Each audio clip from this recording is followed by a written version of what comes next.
Hey everyone, so I've been doing blusher with my lip liner for a long time now. Trust me, using a lip liner as a blush is so cool. So here's how it works. Basically, the sharp tip gives you that precision, right, that no powder or cream can. You can also carve the color exactly where you want it instead of just hoping it lands okay. So start on your cheekbones, short, light strokes, and blend with a brush. Then bring it up to the bridge of your nose. Beautiful, I love that. A few dots perhaps across the center, just above your eyebrows to give you that sun-kissed look, you know, like you actually went outside.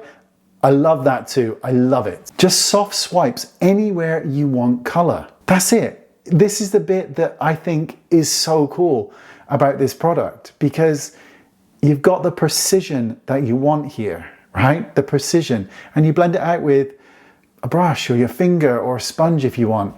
It's just lip liner. You probably already own a ton of them.